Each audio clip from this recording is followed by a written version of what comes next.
You're listening to Lighthouse Conversations, brought to you by Lighthouse Haven, a spiritual home for your awakening soul.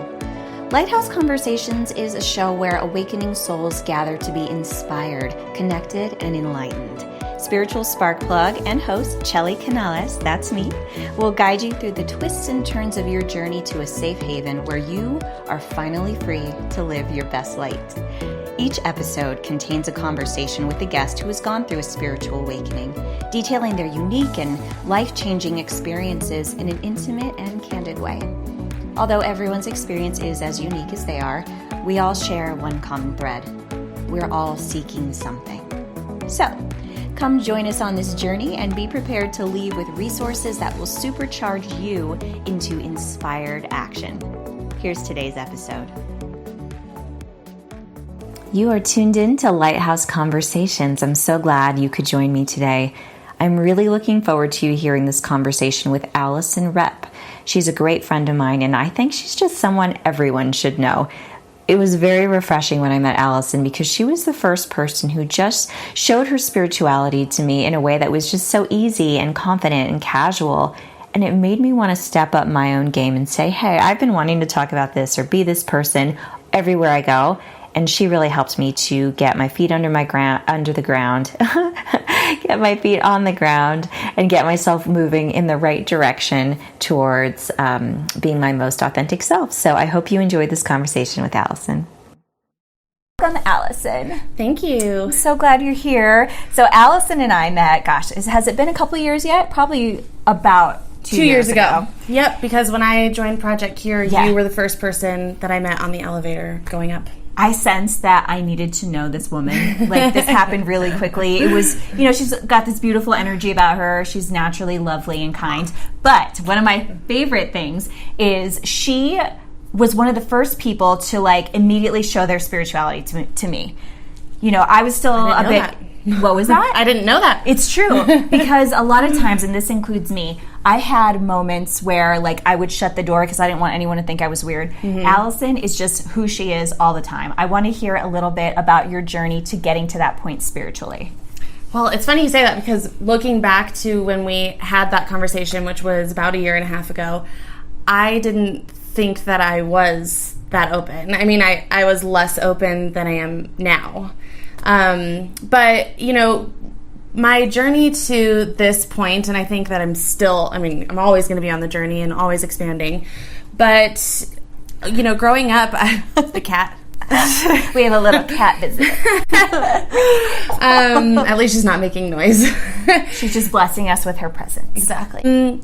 So, when I was growing up, I was younger, my main thing was that I just really cared what people thought about me. And I was always trying to do things to please other people. I was always, I would leave conversations or interactions with people, and I would think about how I acted in that scenario and what I would have changed and what they must have thought of me, and, are they mad at me? Are they this? Are they that? Are they judging in some way or another? And, then I went to school to become a psychotherapist, and there was a lot of growth that happened in that, but it was very specifically put on me, the kind of growth, if that makes sense. We've got a cat on computer. She's a curious cat. We'll get back into that. Okay. Now I've got the cat off the computer. She's going back. She's going back for more. You can just chill there. Chill. Yeah. Don't press any buttons. Okay. So, in grad school, started going through a lot of growth and understanding my internal processes, but it was very specific based on theories that other people have had historically and based on what even the professor thought that you should do. And it wasn't until then I got out of grad school that I came back to my spiritual path, and I did a lot of work on understanding what makes me feel good and what, the times that I look back in my life and I felt really energized when having interactions with people and just on my own, and what were the elements of that? Who was I being when that felt so good?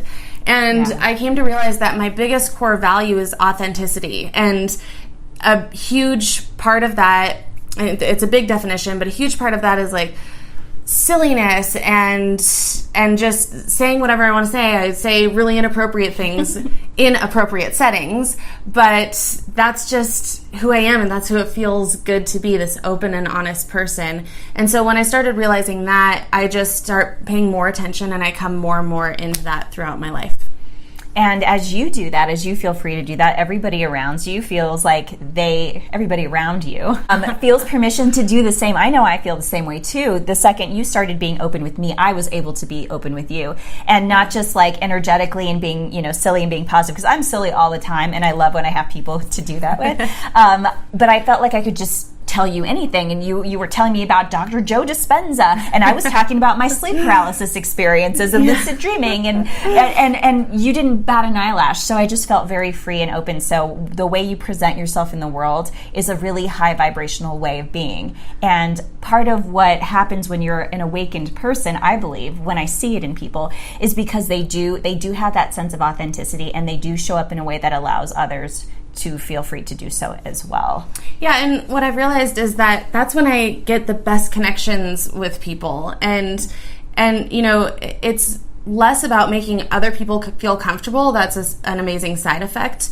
But it's more about how I feel when I'm being that. And then my vibration is higher, and other people end up feeling that way. And so it started to become very apparent to me when that wasn't happening, and when I wasn't being my authentic self. And so I've started just intentionally just doing weird things. Like, when I see somebody, especially somebody who makes me uncomfortable, I'll just get really into that like silliness and that weirdness. And then I know that I'm staying in alignment with myself. And then they feel, like you said, comfortable and close. That's just a nice side effect. I like it. So many of the things we talk about with our guests on this show is the journey of awakening. Now, I don't know if it was ever in your mind like, wow, I am now an awakened person. Do you have your own definition of it, and do you know how it happened for you? I don't think that it was like one instance that I woke up one day and said, I'm awake, emotionally and spiritually. It's just been a process over time, and it's just kind of, you get to points where you're feeling good, and then you take a look back and say, oh wow, I'm showing up really differently now, and this feels really good, and it's really cool. And so I don't think that there's like asleep and then awake. I think that we're all in our own ways waking up little by little throughout our lives, and it might not be in the same way that you and I are. I don't think anybody does it in the same way. But I do look back at even 5-10 years ago, and I am a completely different person. And I wouldn't change any of the experiences I've had to get to this place, good or bad. And I'm still doing it. And I know that in 10 years I'll look back on who I am now and say, oh my gosh, I've come so far since then. And the awareness of that is always great, because you are able to see the changes that have happened. I'm thinking about like maybe books you read 5-10 years ago compared to what you're reading now. Like, who do you love? Who is surprising to you even that you love, that you never thought you'd get into that kind of work? So it's interesting. I had a friend who gave me a stack of Abraham Hicks CDs 10 to 12 years ago. And that was my first introduction into this more like spiritual realm. And to me, the moment I started listening to them, it felt like home. And it still does. I still go back to Abraham Hicks a lot. And whenever I do, it just feels comforting, like I'm drinking hot cocoa by a fire. Like I just feel like I'm at home. But I've never been a big reader. And the only thing now that I feel like inspires me and motivates me is listening to books, but only self-development books, and only ones that resonate with me. And so it wasn't that I've shifted my reading over, or audiobooks over the last 10 years. It's just that I've started doing it to be, that makes sense. Getting into books at all. I'm totally with you on that self-development book journey. I love reading them. I'm audibling when I'm driving. I'm reading when I'm home. And I think I may still have one of your Abraham Hicks CDs that I've probably forgotten to get you, but I will not forget. No, you have to pay it forward. Okay. All right. Sounds good. And I love it. There's so many different ways to get this information, video, audio, this conversation, reading a book. Do you have suggestions for people that, please pick up, of course, the Abraham Hicks, but other than that you might let the listeners at home in on some fun secrets? I can just tell you about my favorites. And, for everybody in their own path, you're only going to be open to hearing what you're ready for. And so I would encourage anybody who looks these books up to look at them and just kind of tune into your intuition and see if it vibes with you. Yeah. But as you mentioned, love Joe Dispenza. I'm listening to a book now that I'm loving called Letting Go, and it's by David R. Hawkins. I love Deepak Chopra. This isn't books, but the meditations with Deepak and Oprah are... I was not expecting them to be so transformative because they're just so easy. And then it was one of those experiences where I looked back at 3 weeks before I'd started it and was like, oh my gosh, that was life-changing. Who else do I love? You might have to cut this part out. No, we're going to leave it in. And and if more comes, you can tell us as it comes to you. But I wanted to ask you, sorry. It's not all books. So I also listen to a lot of podcasts, like Jess Lively. Yes. If you're a businesswoman and an entrepreneur, Denise Duffield Thomas, who does the Lucky Bitch podcast, and she has a great book too, Get Rich Lucky Bitch, and also just Lucky Bitch. And I also love Aaron Doty. I've been watching him too. Yeah, he's on YouTube. Saw him through Jess Lively. Nice. So he's on YouTube. He now has a podcast. He does amazing things on Instagram, and also his current girlfriend, Lior Alexandra, has a great YouTube channel as well that's much more feminine. Nice. And so both of them have been really influential as well. Well, lots of good advice there. I want to talk about your career. So you trained as a therapist, and you worked in that for how many years? I worked in that for 3 years in private practice. So I want to talk about what was it like to hold space for people when you're seeing them going through your journey? Did you have to learn how to not take on their energy when they were going through suffering so that you could be the best therapist that you could be? Yeah, and it's interesting because in grad school they teach you empathy, bring yourself to the space that they're in. And I had to learn through trial and error that did not serve me or my clients at all, because if I come into a session here and my client comes in here, I'm feeling good or even neutral, and they come in feeling grief or fear or whatever it is, it doesn't help either of us for me to drop down here. And Abraham Hicks actually has a great saying, why dig yourself a hole that you then have to build a ladder to climb out of? And so I started, rather than having empathy, having compassion, where I gave space for them and let them be and accepted them where they were, and then helped them find their unique path to move forward and to move up the vibrational scale. Yes. And we'll touch on that in just a moment. But I love that instead of you coming down to their level to help them, because you can't. What is that quote? You can't solve the problem from the same level it was created on. Is that Einstein or some? Just I don't know, but it's the same kind of. Yeah, there's so many. I'm sure there's so many quotes that speak to the same thing. I'm going to find it, and I'm going to make sure our audience knows where to find it too. So you raise them up to your level so they can see things from a different perspective, if at all possible. And I think that's fantastic. Are you an empath? No. think that's amazing because I couldn't do the work that you did to get deep into that kind of work. When you're an empath, like I feel everything. I don't just see it and have empathy and be like, oh my gosh, yes, I feel for you. I literally feel for you. And so I had to learn all of these tools to keep my energy in my own space and not absorb all of that.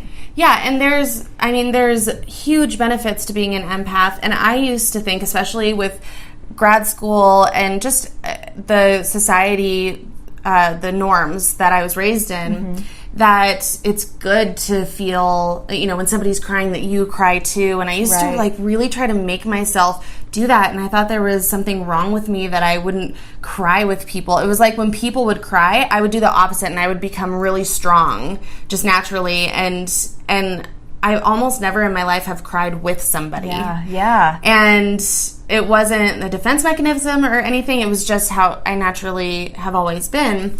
And just recently, through my work with clients and through all of my self-development, I started to realize it's not a bad thing that I'm not an empath. No. I'm able to hold strong on a higher emotional level and then help raise people up to that. Absolutely. Everybody has such unique gifts and talents, and that's why we're all better or worse at certain professions or certain things that we choose to do in life. Yeah. And, it can be a crippling thing to be an empath in terms of I can't function because I'm just carrying too much stuff, but it's also can be one of your greatest gifts as well. It's a matter of learning how to use it. Yeah. And so you are a natural space holder. You're able to show up and boom, your presence is very comforting to someone instead of taking on what they're taking on. So it's extremely valuable, and how not everybody knows how to do that naturally. So those are some of your gifts that you brought to the table. It definitely can be learned, I think. Yeah.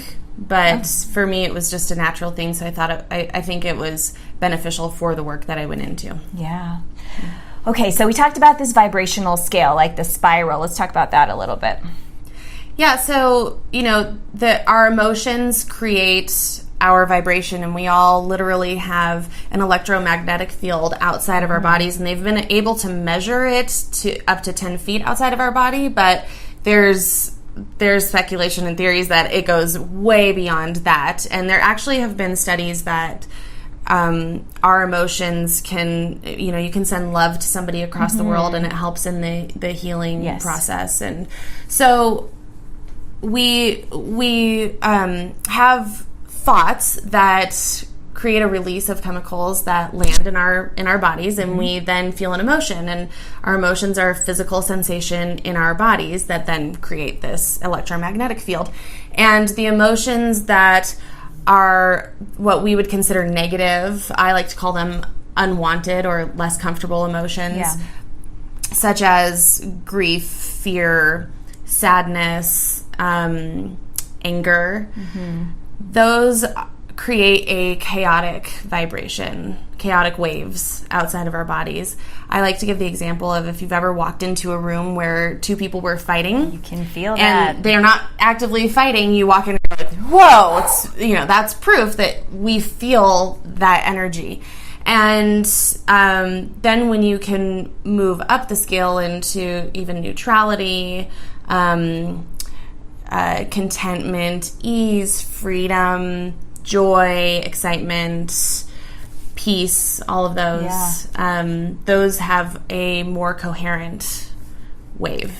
And what I've also heard is that, you start down here, you're not necessarily going to be able to jump from here to, from pure depression to pure joy. So you can go a little bit up the scale a little bit at a time. So even anger is preferable to depression because it has a higher vibration. There's more energy. Yes. Yeah, you're moving. Exactly. And so I think that's helpful when doing self-development work because you don't have unrealistic expectations of yourself that I just need to be happy all the time, no matter what. And it can be an incremental change. Yeah, and it almost needs to be because even if you are able to go from depression to peace and joy and love and gratitude, it's fleeting if you just try to jump from one to the other. Right. And so you have to give yourself that space to feel whatever emotion you're feeling. And we tend to think that if we go into that space that we're never going to be able to get out of it. And actually, you experience it for a very short period of time if you just go into it. And I like to do this thing where, if I'm having anxiety, I'll stop and I'll say, okay, just feel anxiety as intensely as I can right now. And it just dissipates. And some people say that the most you experience it is 10 to 20 minutes. With all my clients and with myself, I've never seen it last longer than a minute or two. Wow. When you really go into that. And then you're able to feel a little bit better and a little bit better and a little bit better, and as you just allow yourself to feel those emotions. Yes, and I know that the best way to get through something, what is it through? It's not. Let me rephrase that. The best way to get it's not to get through it, is through it. Well, to get past it is to go through it. The only way out is through. Yes. There she is. Had a little momentary lapse here. But yes, if you try to avoid it or this is uncomfortable, I don't want to feel it, push it away, it's just going to keep coming back. And stronger. Because you build it and build it and build it. The energy builds around it, and so it's harder to ignore. So yeah, it's uncomfortable, but if we can sit with our suffering and just have it, give it all to me, then we can pass through it and also take the lesson, what's it trying to tell me? Because I think any kind of pain is information that something's not right. Yeah, or information about what you don't want so that you can identify what you do want. Would we call that contrast? We would call that contrast. Thank you. Us Abraham Hicks. Whatever. Jess Lively calls them Abrahamsters. Abrahamsters, that's right. I love that. She's so great. But it's true. I mean, there's opportunity in every unwanted experience that we have to understand more of what we do want. Absolutely. So now I want to hear more about what you do want. So as your career has evolved, you've been finding other opportunities that are resonating with you. What is exciting to you right now?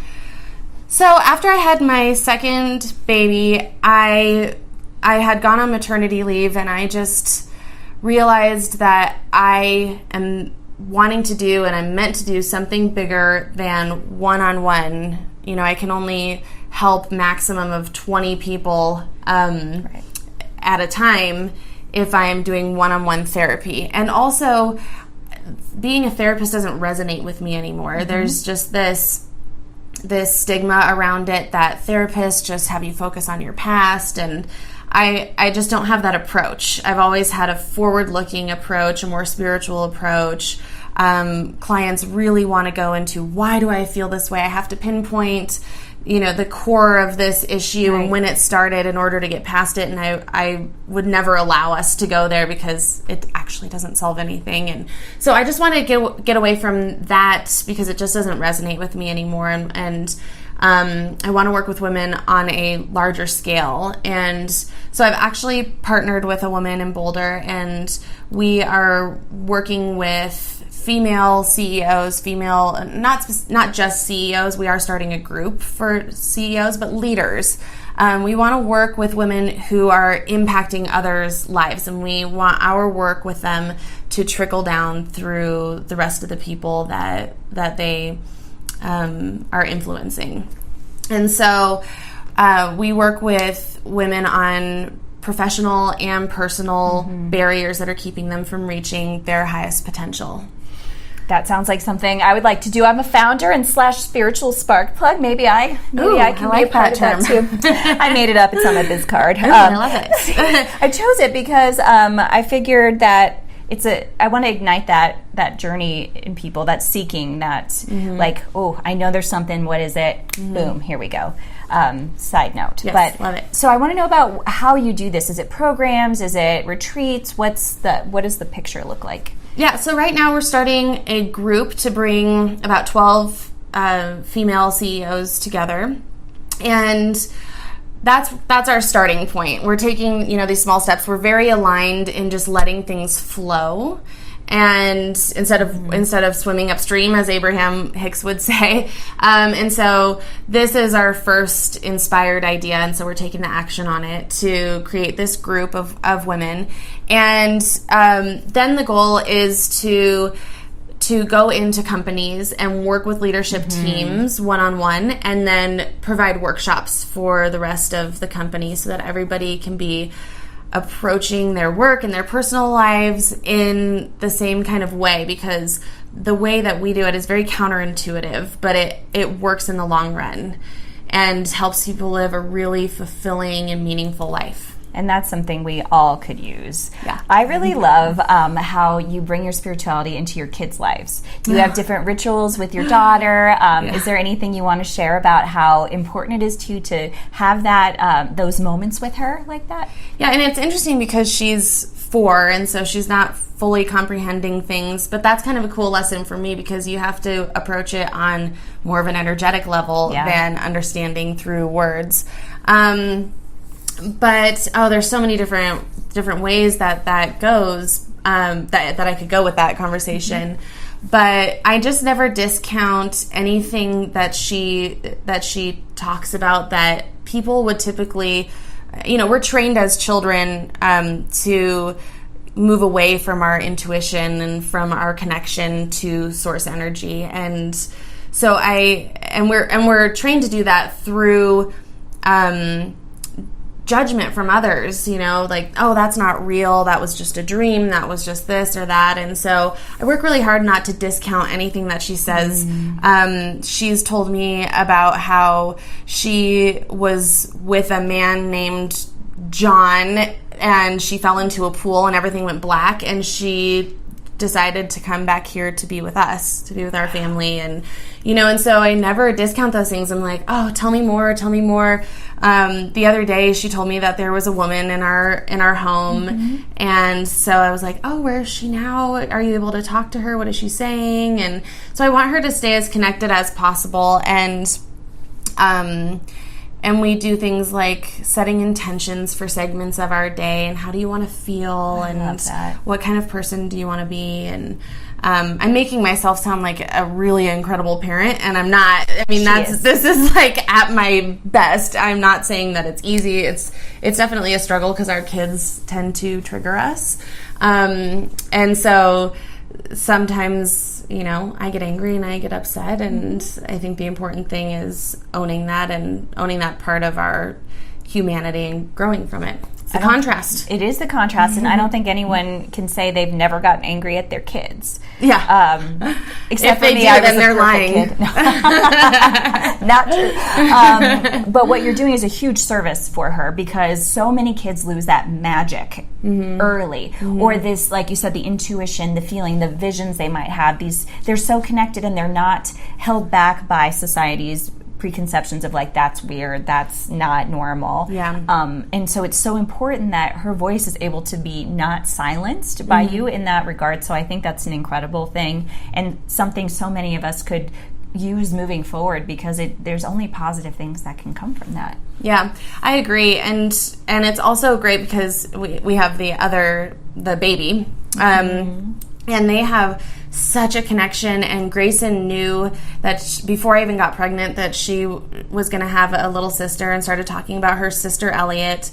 And even now she'll tell me about when Elliot was my older sister, or when I was married to Daddy. I actually saw that in a past life regression that I did, that I was actually their child, and we lived in California. She talks about California a lot as well, and it's amazing. And so it's so cool to me, and I'm so grateful that I've come to this level of awakening, we'll say, at this point, because I would hate to have gotten to this point later in life and look back and said, oh my gosh, I discounted this and this and this, and now I totally believe it and I agree with it, and I would have loved to approach it differently. So I'm really grateful for that.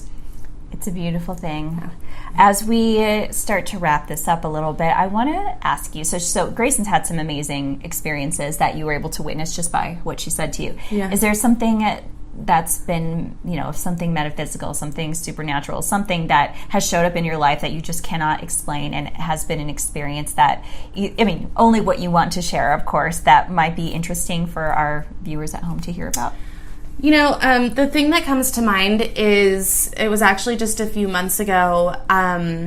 I'll give a little background on it. It has a lot to do with Joe Dispenza and his work. He, just for anybody who doesn't know, he is very spiritual and woo-woo, but he backs up everything with science, which is so cool that we're living in a time that we can do that, because these are things that people have been talking about for thousands of years, and now we're at a point in history where we're proving these things. But he talks a lot about healing yourself, and I've done this in a lot of instances, but in February I really hurt my foot, and to the point where I could barely walk in flats. I definitely could not walk in heels. I was starting to think about maybe I'll have to have surgery, and I was really recognizing that I was focusing on the problem. And so I decided I'm going to start meditating on this. And so one day I was sitting and meditating, and suddenly I just felt this energy come in through my head, and I felt these warm tingles just fall like through my body, and I was just seeing like this bright light coming into me, and then I felt it go down to my foot, and I just felt this warmth and just this comfort in my foot where it was hurt, and I just sat there and in gratitude for this experience.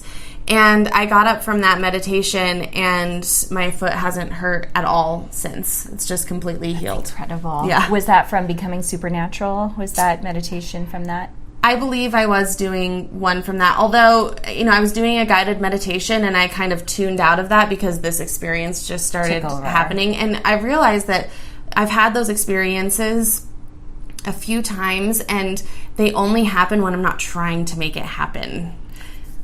That right there it's a rule for life. Things do not happen well when you really try to make them happen. Yeah. It's about flow. Because when you're really trying, the energy you have is that it's not happening, it's not happening, it's not happening. So you're not allowing. Good message for me today and what I've been going through today. Yeah. Just got to let it flow, y'all. And truly, that's when the magic happens. Mm-hmm. When you allow space for it, when you disconnect from the attachment to, it must be this way. It's got to look like this. Yeah, it doesn't have to. And when it's too controlling, you don't allow space for grace. You don't allow space for divine timing to show up. If you're like, I'm going to actually manipulate what's happening in the situation by changing this factor or calling this person or writing that email, instead of just saying, okay, I trust you. It's worked out before. Yeah, and you're cutting yourself off to infinite other possibilities. That's right.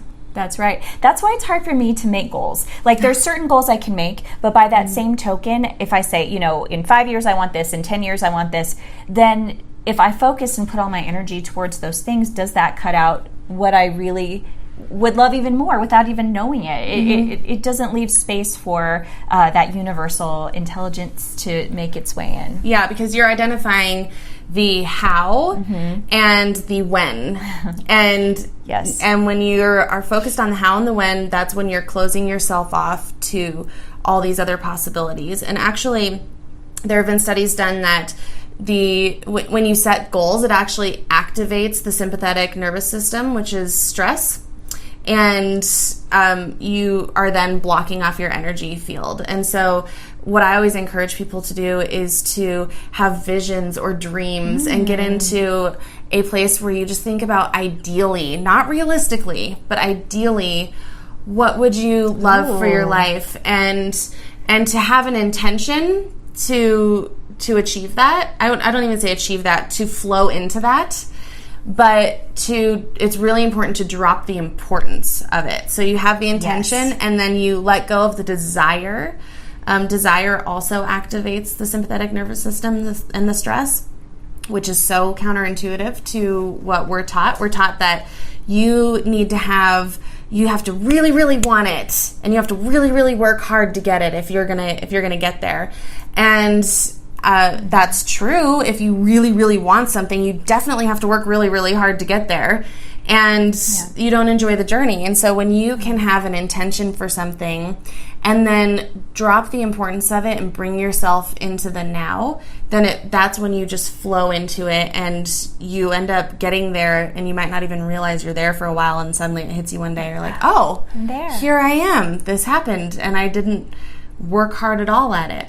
Because you weren't thirsty for it, like Jess Lively likes to say, which I love that term. Yeah. It reminds me of when I was a kid. I used to daydream all the time. You know, my parents would drive, we'd go on a car, a trip across the country, or I would even just sit in my room and I'd put my headphones on, and my imagination would just run wild. And it's amazing, like how many of those things actually came true. I realized a few years ago I stopped dreaming. I stopped make-believing and thinking like, yes, me on the stage with that Oscar, or things like that, where I'm like, you know what, you never know, it still could happen. And the whole point is, it's fun to say like, it raises your vibration even just to think about it when you're being when you're idealizing something, right? Yeah, absolutely. And we do forget to dream, and we think that we're dreaming a lot of times, and I see this even with myself. I mean, I've been called out on it as well, but I definitely see it with people that I work with, that we think we're dreaming, but we stay within the realm of it being realistic. Yeah. And we think, I don't know what could even happen in my life where I could own 7 jets and a yacht in the Mediterranean. Like, that's not going to happen with me because I don't have this kind of company or whatever it is. And we really limit ourselves in that way. And honestly, when you get into a place of dreaming, it doesn't actually end up mattering what the thing is. The only reason we ever want anything is for the feeling that it gives us.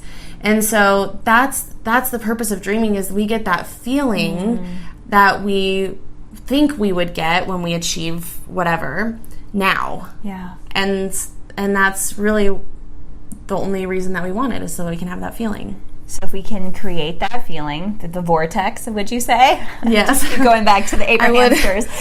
That's one way of putting it, yes. Yeah, and you're raising your vibration, and then you can attract more things without even trying. It's And then when you get the things, they don't actually matter as much anymore. That's why you see people with loads of money who wear T-shirts with holes in them and dirty hats, and you would never know that they're billionaires. Right, right.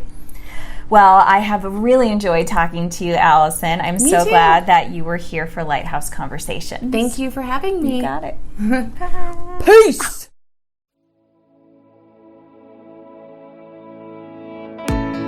Thank you for listening to Lighthouse Conversations. If this show resonates with you, it would mean so much to have you rate, review, and share. Don't forget to follow us at chellycanales.com and on social media.